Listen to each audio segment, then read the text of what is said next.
Hello, everybody. Welcome to another live webinar hosted by Carbonhound. We're really excited to bring you this conversation today and this presentation. It's a step-by-step guide on how to complete the CBAM Communications Template for installations, which is definitely a mouthful. And having talked to a lot of people who have had this come through their inboxes, whether you're a stamper or a fabricator or you make fasteners or whatever it is that you do, we know that this has been a bit of a hot topic, and something that's been missing is like, okay, how do I actually do this? I see this coming through, I see this Excel spreadsheet, but what do I do with it? So we're really excited to talk to Vanessa today, and she is going to go through step by step what it looks like, how it works, and practically how you actually manage this. So Vanessa, over to you. She is our climate action manager at Carbonhound and has had a lot of really cool experience with this template and is our resident expert. So over to you, Vanessa. Thanks so much, Lauren. And I'm super excited just to kind of go through the step-by-step guide today and also share a bit more information about the template and about CBAM in general. There's just so much happening in this space right now, and we're supporting, our manufacturing customers today and being able to successfully complete this template. And we hope we can get more people to feel confident when they're submitting it to their customers as it comes up. So without further ado, we can get started with just agenda, what it's going to look like today. So we're going to do a very high level CBAM overview. If you want more of an in-depth review of what the CBAM is, we did host a webinar back in August, so that's available via LinkedIn as well. So be sure to check that out. Next, we're going to do just a review of the reporting timelines as well. And after, we'll also do just a data checklist just to see, okay, what exactly do you need in order to successfully complete the template? And then we'll actually go step by step on the template and address all those different tabs that require different inputs. And then if time permits, we will have a Q&A session. That being said, please leave any comments throughout, comments or questions throughout the webinar, and we'll be sure to answer them either on the webinar itself or later on. And so, what even is the CBAM? So, it's kind of this abbreviation that's been tossed around within the past year or so. And so, it's the EU Carbon Border Adjustment Mechanism. And it's an EU policy that's been designed to address carbon emissions associated with imported goods. So, it essentially imposes a carbon price on the imports of certain carbon intensive products. So, things like cement, steel, iron, fertilizers, hydrogen and aluminum, all aligning with the EU's own carbon pricing under the emissions trading system, or the ETS. And then the purpose and the objective of CBAM is that it really aims to prevent carbon leakage, where companies move production to countries with more relaxed emissions regulations to avoid these EU carbon costs. So it's more of like getting everyone onto the same level playing field when it comes to paying this additional carbon cost.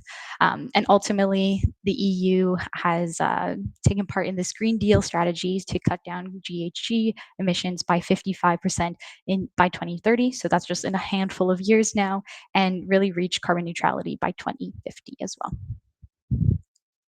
And so when we look at the timeline of the CBAM, so we start as far back as October 2023, so a little over a year from today.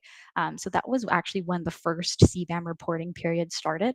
And then beginning of this year is when the first deadline for importers with default values took place.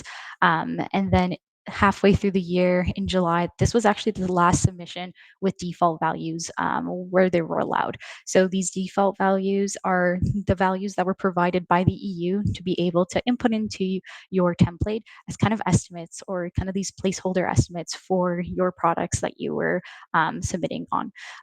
So after that point, now October 24 was the first CBAM submission that required supplier activity data. And what that means is starting to engage with suppliers that are part of your production processes that you're purchasing from, and trying to actually engage with them and get real data to supplement your CBAM template. And then from October 2024 to December 2025, you're going to be having these up quarterly supplier CBAM submissions as a requirement for the remainder of this transitional period. And then starting in January 2026, that's when CBAM is, in full effect. And then there are some financial consequences that can take part in this. And so, how it really works is this transition period from October 2023 to December 2025 is really designed to prepare importers and industries for the full implementation of CBAM, which will come into full effect in 2026. It is a very, complex regulation. So this is going to allow and give importers time to fully engage with their supply chains before they have to start paying heavy fines for miscalculations.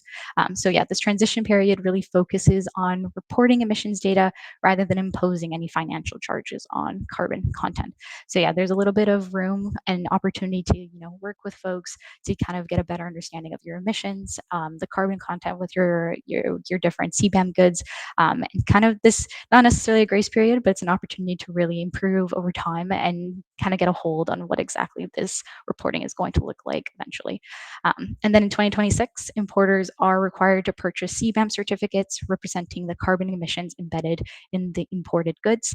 And the price of these certificates is pegged to the EU's emissions trading system, or ETS, carbon price, ensuring that all the imported goods have similar costs for carbon emissions as goods that are imported in the EU as well, or produced in the EU rather.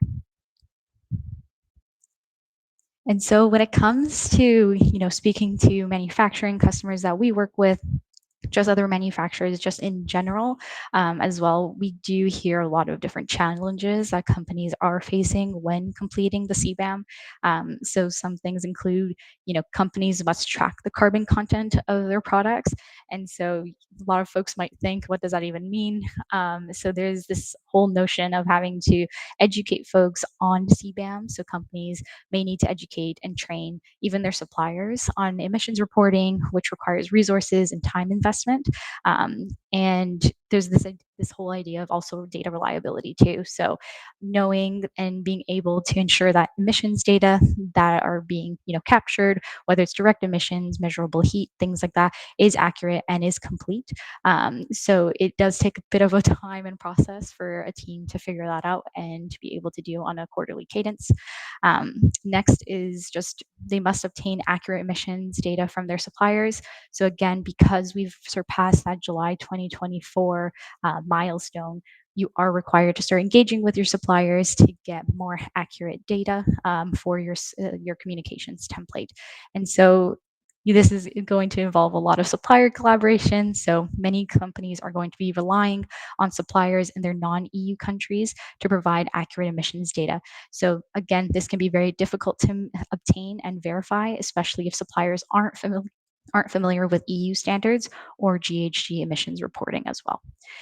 Next, there's also, managing those different data sources and data streams to complete the template. So not only are you looking at your own emissions and also collecting, your activity data related to scope 1 and scope 2, but you're also engaging with suppliers as well. So just being able to collect all this information coming from different sources can be quite complex, and there is a level of complexity as well when it comes to emissions calculations as well. So it does require some technical knowledge, which many companies may lack if they don't have a dedicated sustainability team or a dedicated team member focused on the CBAM.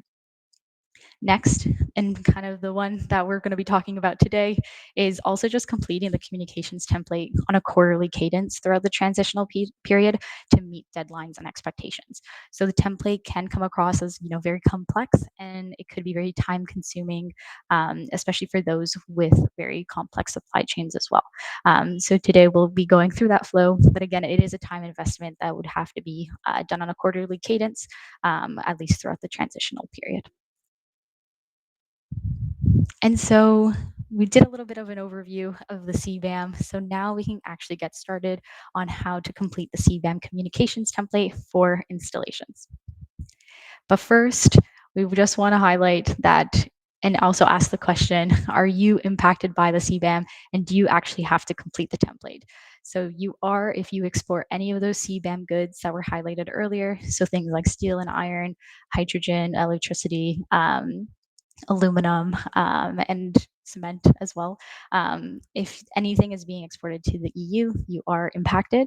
Or if you sell products to a distributor and eventually it makes its way to the EU. So if you fall under these two buckets, you're in the right place, and you can learn a little bit more today on how to fill the communications template. And so we'll start with just a checklist of what exactly you'll need in order to successfully complete the communications template. So first, just starting off with defining the installation or the facility boundaries and the boundaries of the production processes. So really coming down to mapping what those different sources look like, whether what goods are you purchasing from other suppliers, what are you actually manufacturing or producing in your own facility. And then next, you're going to want to determine your reporting period. Your customer might already share what the reporting period they're looking for, but as a default, you can use the last full year's worth of data. Next, you'll want to map out your production processes, including those raw materials and inputs throughout the process as well. Next, you'll want to identify the emissions associated with each relevant production process. So things like how much electricity is being attributed to specific production processes. Eventually, especially now, you'll want to have a supplier contact information list to start collecting supplier specific information related to the products that you're purchasing from them. And then next, you'll also want to note what emission factors are going to be used throughout the process and what sources are you using to obtain those emission factors. And then finally, you'll also want to identify what the CN codes, or I think it's the combined nomenclature codes used in the EU when it goes through customs. And this is very applicable to the products or the CBAM goods that you're exporting. And so this is generally what you're going to need in order to successfully complete the template. And now we'll actually shift over to the actual template itself and start to go through kind of all the different tabs in kind of reviewing the template and also how you can complete the template itself. And so kind of starting off with this tab here is kind of just an overview of what is expected to complete. And so throughout the template, you'll see a lot of yellow, light yellow, green colored cells. And so if anything that's yellow, you'll actually have to indicate or you'll have to actually apply an input of some sort into that cell. If it's light yellow, it means it's an optional field, so you actually might not need to you might not have to input anything in there unless it's applicable. And then green is anything that's been calculated on your behalf. So this kind of template is already pre-coded to do a lot of the calculations on your behalf. So it is relying a lot on those yellow cell inputs that you input throughout the way. And then on the side of the template too, you will see just a combination of these white, red, and green color cells as well, very at the far corner. And this will just indicate, if an entry is required. Red will indicate if something is missing or if something has been done incorrectly, and green will also will indicate if it has been successfully inputted and there's no need to fix anything. That being said, there is an opportunity in which, oftentimes if you're reviewing your own data, there is room for error. This template will not catch all of those errors. So if there's things that can be drastically big and different in terms of emissions and things like that, it is good to have a second pair of eyes or work with other folks in order to make sure everything looks good. Because it could be a drastic difference, but the template won't catch it. They'll only capture minor things, like things that are wrong or things that they catch. So it's still good to have a backup second review of all of the data that's being inputted onto the template as well. And so next, after this sheet here, we also have the code lists. So if you go into here, you'll see a bunch of codes just for different regions, different countries. And then at the very bottom as well, you'll also see those CN codes that I was referring to a little earlier. So I said combined nomenclature, but it is common nomenclature. So this is just this very specific subcategories within the CBAM goods categories. So this will be kind of a point of reference because it will be required and needed in your template. And then next is when we actually start to get through the actual template and kind of the meat of it all. And so you're going to want to start with just indicating what your reporting period is. Again, default reporting period right now is typically 1 calendar year, and the reporting period during the transitional period is quarterly too. Then you're going to want to highlight just general information about the installation. So, any housekeeping and admin related items to your facility. If you produce goods in one facility, you only have to complete this template once. But if you have various facilities that are producing various products or various CBAM goods, you will be required to fill another separate communications template on a per facility basis. And then next section here, we'll look at the verifier of the report. So during this transitional period, you actually don't need to worry about this at this point in time. However, you can feel free to engage with a verifier to just make sure the data looks good and is being reported accurately, but it is not mandatory until the beginning of 2026 during that CBAM definitive period. And then next is where things can start to look a little bit intimidating, which is the aggregated goods category and relevant production processes table. So in this part A, you're going to want to identify any groups of similar products and adding the respective and relevant CBAM goods category. So in this case, we have crude steel and iron or steel products. And usually, depending on what you end up inputting in here, they will identify any potential processes that are relevant to each of those goods. So you'll also need to disclose any precursors or any input materials or processes only if it's produced within your installation. And you'll describe the process conducted as a route based on the drop-down selection provided. So you'll see here that crude steel was selected, and so the root option was electric arc furnace. But if you drop it down, there are other options as well that are relevant to that. There will also be a little table just underneath this section as well. And this is also to highlight any potential relevant precursors or input materials if it applies to your organization and if it's relevant to what your facility is producing. So if none of these are relevant, you can ignore it. If they are relevant and you realize, oh, I do have alloys or I do have hydrogen, you will have to include it into this section above. Then next, you're going to have the relevant production processes. And so from here, you'll actually outline the products that are available for the market specifically. However, you can include within those finished good line items what product processes are relevant. So it'll say here, you have crude steel and you have iron or steel products. There's only direct production. So those are two very specific categories that you're reporting on, and there's no specific processes taking place related to those, or no additional no additional input materials. And then you can name these accordingly too. And this naming convention will actually be carried forward throughout the rest of the template too. So you'll see this once again. And then at the very bottom here, you'll be looking at anything that you're supplying, or anything rather you're purchasing from suppliers. So when you check all the relevant precursors purchased, you must include the country code as well and add any specific naming convention. So in this case, you have crude steel and you have different types of alloys, and they're all coming from different countries. So you'll want to highlight that. If you're familiar with any of the processes that take place, or any specific production processes, we will want to highlight that here as well. If you don't know, that's totally fine. But if you do know, it is recommended to apply that into this section. And then again, you can also just make a specific naming convention for all of these, and these will also be carried forward throughout the template. And so when you've completed this, you'll have this completeness check section here, and that's when you've successfully completed the tab in itself. You'll also have this section at the top here, which will also indicate if there's any specific information that you'll need to go back and fix. So it'll be highlighted as red and as incomplete. Um, and so if you go to the very bottom here and go to this B tab, this is where you'll have to get a better understanding on your installation's emissions. So before this part, we really encourage folks just to take the opportunity to create a map or a diagram of some sort with your team or external party or whoever you're engaging in this type of work with, to identify three things. So first one being the relevant production processes. So specific to the products that you're producing within your installation or your facility. Next, any fuel, energy, or heat that goes into the production process. And finally, any relevant input materials used as well.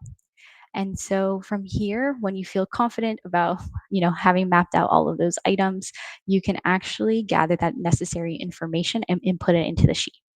And so the sheet actually uses a calculation based approach when it comes to collecting the information and submitting to or calculating the emissions. So there's three methods. So you'll see at the kind of the lighter area here, the three options here, and then you'll have some examples just underneath it.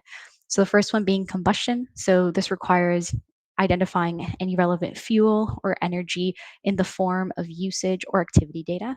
So in this case, for example, you have natural gas, you'd be determining how much tons of natural gas has been used at the facility. And then next, you'll have process emissions. So this line item here on number 4, on line 4, what you'll see here is it requires you to input material that you used for your production. So with both the combustion and the process emissions methods, you'll also need to apply the relevant emission factor as well. So you'll see here that in both of these sections, there is the emission factor that's used, and there are some default units that you have to apply. So just make sure your emission factor has been converted or is matching the emission factor unit that's necessary for the template. Next, there is another method that can be applied, which is the mass balance method, and it's a slightly different approach, but it looks at the materials entering and exiting the installation, and it looks specifically at the carbon content of those materials. So anything that's entering the installation will be a positive value in terms of the activity data, and anything that's being removed or being exited from the installation will be a negative value. So that's just kind of the key differences between the different approaches here. You're happy to use all different approaches if it makes sense to your specific installation and your production processes. And then next from here, you'll be at the C section. And so from here, you'll actually start looking at the installation level GHG emissions and energy consumption.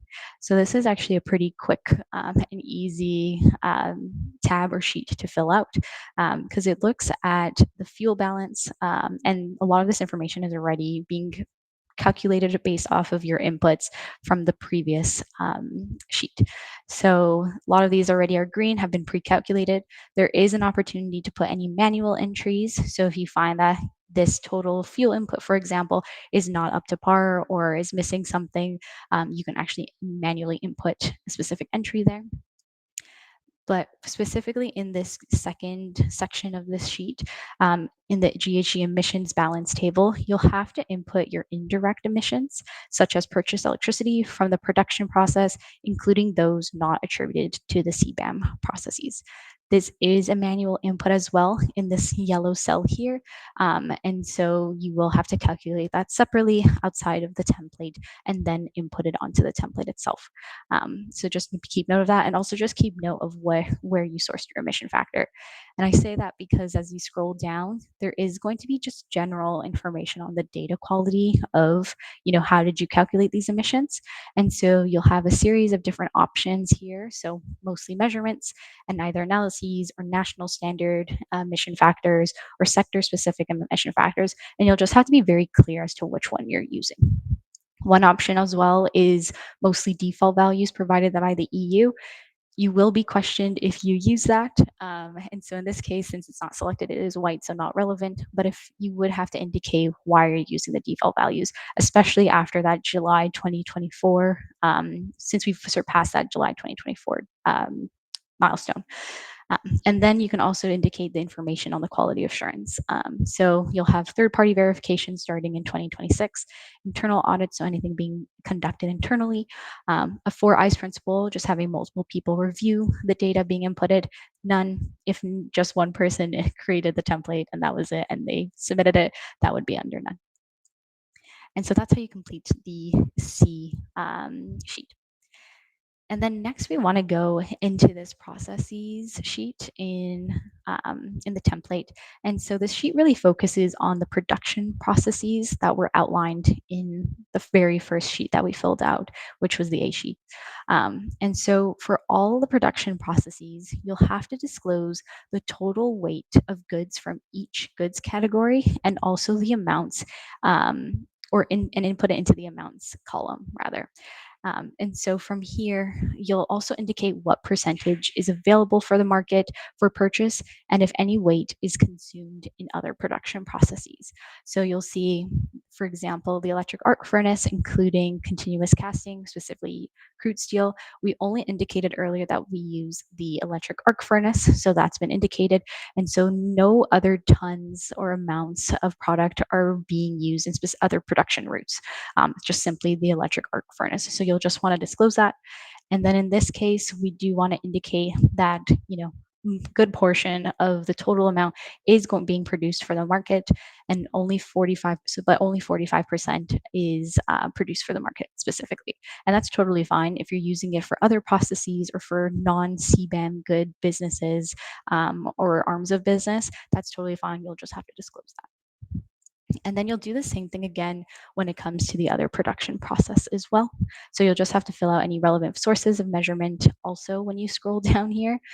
So we'll ask you things like, is there measurable heat, or is there waste gases or indirect emissions like purchased electricity? You can indicate whether that's true or false. And then based off of your response from here, this will open up whether or not it is applicable. So because we said false to both measurable heat and waste gases, these two have been grayed out. But you'll still have to input anything that's directly attributed in scope one, for example. So, the fuel, anything related to natural gas, things like that, into here, specific to this production process. And then you'll also do the same for the indirect emissions as well. And again, they'll also be asked or requested to indicate the emission factor that was applied for this specific portion of the production processes, and you'll also indicate where that was from. So here it only shows you a bunch of letters and numbers, but they all go back to a different sheet on the page, which will indicate, are you using default values? Are you using the international agency, the IEA, for example, and other items as well? So there's different options of where you can source your emission factors. And then you'll just have to repeat that section again if you have more than one production process. So again, you have the rolling, milling, mill, and finishing, indicate how much tons was produced, and then how much is available for the market, whether that's 100% or not. You just have to disclose that. And again, if there is measurable heat, waste gases, or indirect emissions being attributed to this specific production process. And then if we want to go to the next slide or next page here, rather, this is going to be the section that focuses on getting a bit more granular and referencing the materials that you're purchasing from suppliers. And so from here, we indicated, there's about 4 different products that we're purchasing from various suppliers. So you'll want to outline what amount was purchased and has been consumed during the reporting period, and how much of the input material has been consumed in each relevant production process. So in this case, there's only in what we purchase for carbon steel ingots, you'll want to determine, if there's a production route that was already identified, it'll pop up here. But you want to say that, you purchase this much of tons from this specific supplier. And then same thing, it'll ask you if you used it for anything else related to non-CBAM goods. And one thing to note is that if the value in the in control is 0, then the calculations were performed correctly. So meaning you'll have to use these numbers will pretty much be pretty similar, if not the exact same, but at the end, their control number has to be 0 to really move forward and be able to pass this page. And then I'll ask for the specific embedded direct emissions and indirect emissions and emission factors used. And so before that July 2024 point, you were allowed and you were able to use those default values that were provided by the EU. Now is that kind of that point in time where you actually need to start engaging with suppliers. So this information you'll actually start receiving from your suppliers directly. And so it's a matter of contacting them, asking them, hey, have you completed the CBAM template? Yes, great. What are your numbers that I can apply to my communications template so I can submit it to my customer? And at this point in time, especially, we are required to reach at least 80% of real data, so coming from suppliers. You're still allowed that 20% of being used or of using default values, but 80% is kind of what you really need to strive for the rest of this transitional period. And that being said, you'll have different sources. So if you are getting it from the supplier itself, it will be measured. You can use a default value for that less than 20% data availability. And then unknown is just you actually have no idea where you're getting this information. So it might not be the best quality of data. And so you'll do that for every single purchased precursor or input material. And you'll always indicate, the split between the different relevant production processes that it falls under. And again, just make sure that the control always equals to 0. And then that concludes most of the template. There are just a few more key items that we want to address throughout the process as well. And that includes this tools tab. So this is just meant to provide some additional support and some additional information on anything that you're looking for related to, emissions attributed to heat and electricity production, things like that. So it's meant to be kind of a resource that you can reference over time. And then next in the further guidance, this is something that can be referenced all throughout the completion of the CBAM communications template. So we have this further guidance section at the very top of every single sheet. And so you can always click to see, okay, I'm interested in learning the general guidance or the summary of products sheet and all of that interesting items. And it'll always point you to the right direction here. So everything that we've actually spoken about today, a lot of that information you can still find today. So, what do certain items mean? What do certain words or what are we actually trying to get in terms of the input values that we need for the specific sheets? So this further guidance sheet will provide you with additional information, additional context to support you or try to make this as seamless as possible for you. And then if you go into the summary processes, this is actually just a summary of everything that you've inputted onto the template at this point in time. So it's gathering all of your inputs from the previous pages from A to E, and it's just kind of a high level summary of everything. So this is actually what a lot of customers are going to be looking for specifically. And so if you feel comfortable or if you don't feel comfortable sharing the whole template and how you filled it out, you only really need to share this specific sheet with them. However, it is still encouraged that you share the whole template so they can kind of track and see if there's anything that they want to flag as well. So it's more so, especially during this transitional period, you do want to feel confident about what you're submitting. So giving them the full context does allow them to kind of go back to understand, okay, what specific key bits of information do I need, or should I be questioning if it does seem a bit extreme or drastic. But this is essentially the summary that they're looking for. Specifically as well, this section here, which is the specific embedded emissions, both direct and indirect.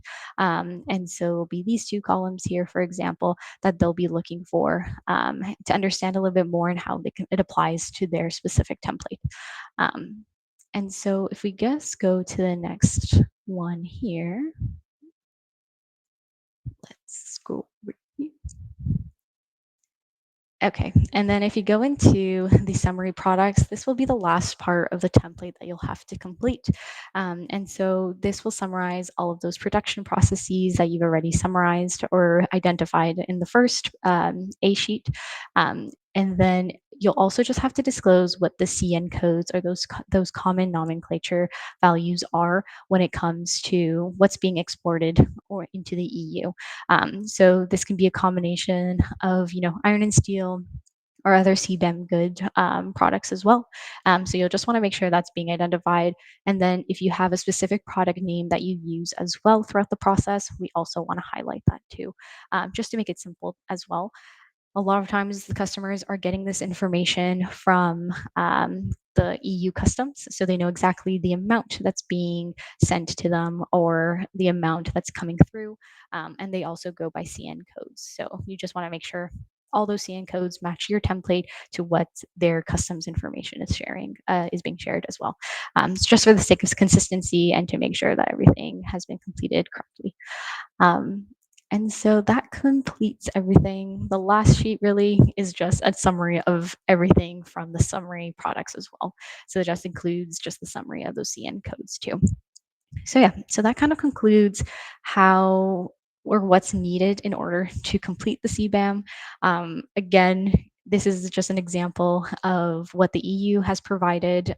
They do have examples for every single different CBAM good. So if you're interested, or cement is applicable to you, or hydrogen is, they do have examples available that you can kind of cross-reference and just guide you a little bit more, especially as you're starting to um, kind of undertake this communications template. So it is a valuable resource to kind of get acquainted with and start learning more about.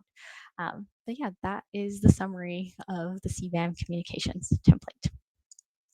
So as we look into kind of the last part of it, in summary, when it comes to the template, at a high level, when it comes to sheet A, you're going to be determining the installation's boundaries, including those production processes. Sheet B and sheet C is all about quantifying your greenhouse gas emissions. So where can you allocate those information related to purchase electricity, natural gas, fuel, anything related to your production processes.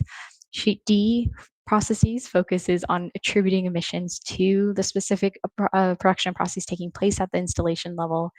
Sheet E looks at the purchase precursors, so any embedded emissions from precursors to processes. And this is where a lot of that supplier information is going to be relevant and necessary in the template.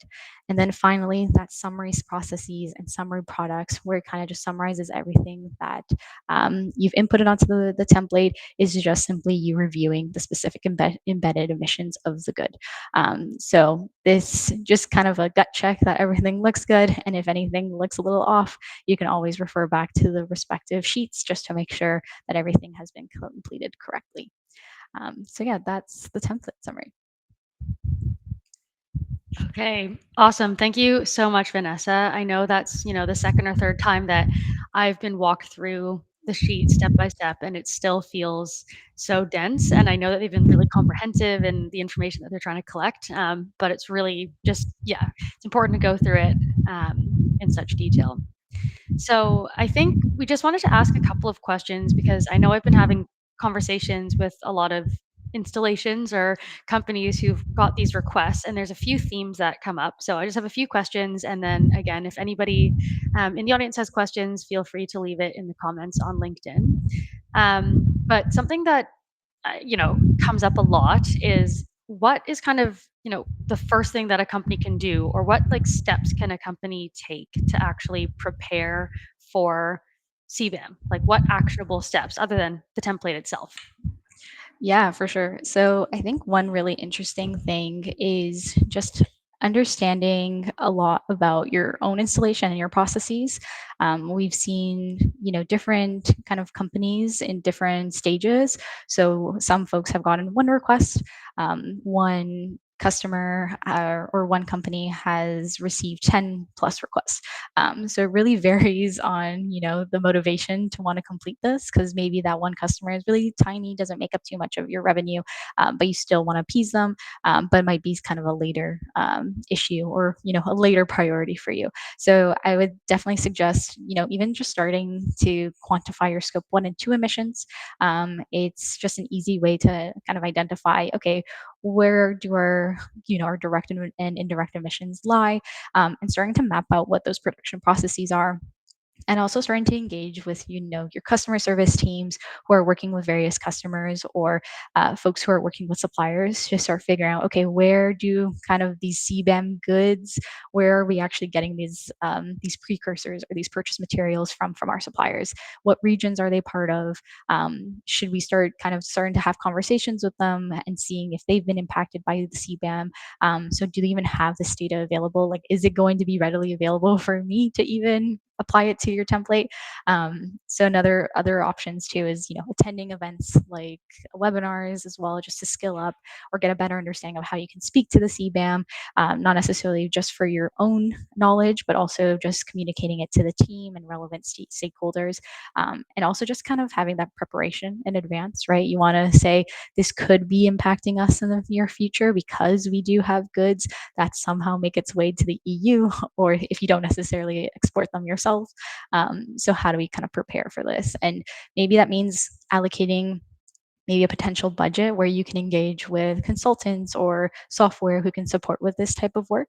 And it'll just kind of give you kind of that view, or at least that comfort, that if even if this does come up, you are kind of in the right spot, and you know that maybe some money will have to be sent into this type of work, but you have that already prepared in advance. So you do have a bit of time. Your the transitional period is until the end of next year, but once that comes into effect, there will be some financial consequences, or penalties rather, that you want to just be mindful of. Yeah, on that, just a question in terms of the risk. Like, if a company is impacted by this, but they don't complete the template by the deadline, what is the risk either to that company or to the importer, and how does that like fine piece work? Yeah, so during the transitional period, there is a little bit of a grace kind of period to kind of get things up and running. If you only got this template for the first time and the deadline was in 2 weeks, you might not have, the full understanding of what exactly needs to be done, and you still need to gather all the right data, and about a year's worth of data, even at that. So you do want to be mindful of that too. So during the transitional period, it is an opportunity to engage with your customers and engage with suppliers and just start building those relationships to get the right information that you need.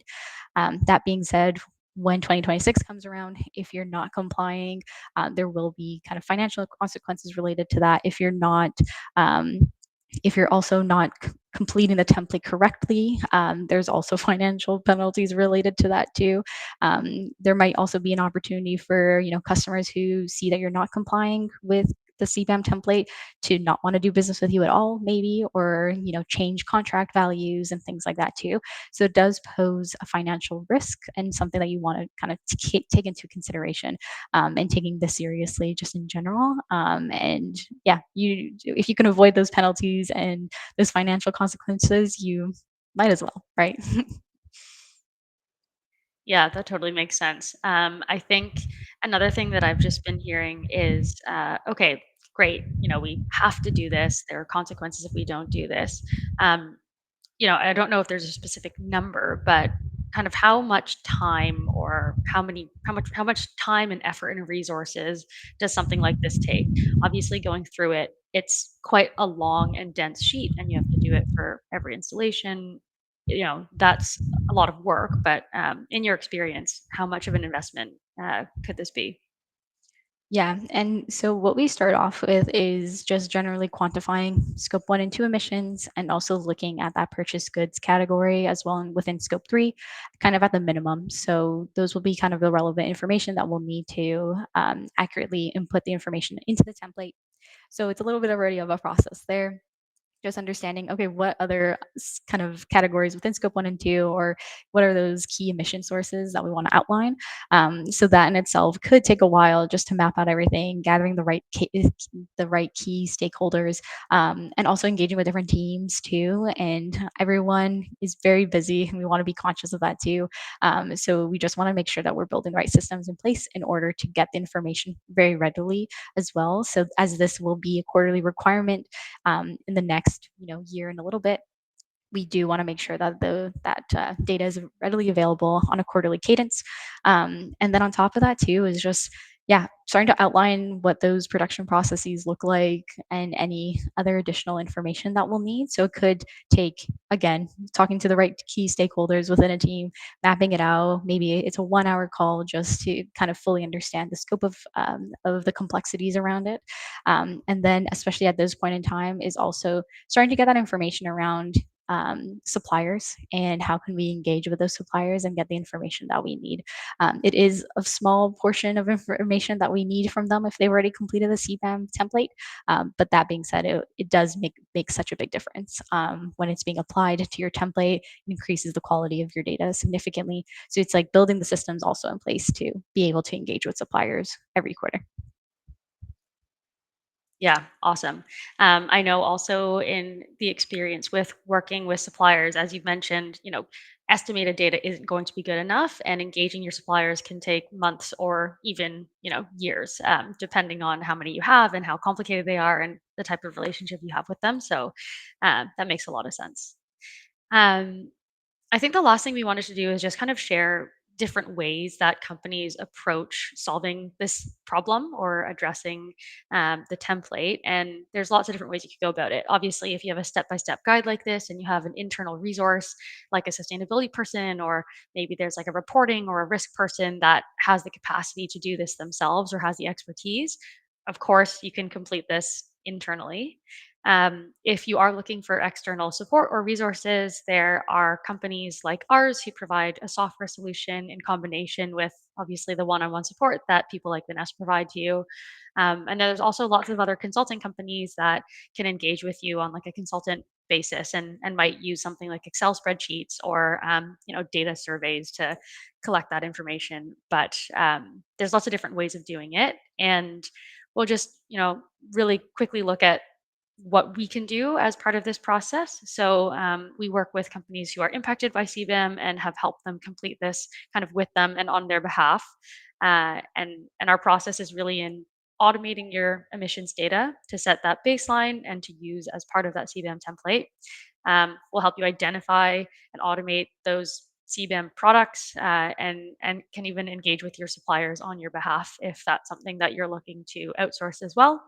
And then we actually complete that communications template on a quarterly basis as well for all of the installations and all the different templates that you would need to do based on the assessment that we do. Um, yeah, anything else that you sort of wanted to add, Vanessa, or any comments on that? No, you got it. Nice. Um, okay, amazing. Well, we'll leave everybody with just kind of the offer to help. No, obviously, pressure on anything, but feel free to reach out to us at hello@carbonhound.com or just fill out a form on our website if you want to have a conversation about where your company is at, if you want to hear how we've helped other companies, or you just want to hear how other companies are actually doing this and a little bit more about what the process looks like. We're always happy to just share the information that we've gathered, having done this ourselves. And we can also send you that step by step guide as well if you do want to take this internal or you just want to do a little bit more research. So, yeah, we'll leave you with that for today. And as always, feel free to email us, call us, whatever it is, with any questions to follow up. And hope you have a great rest of your day.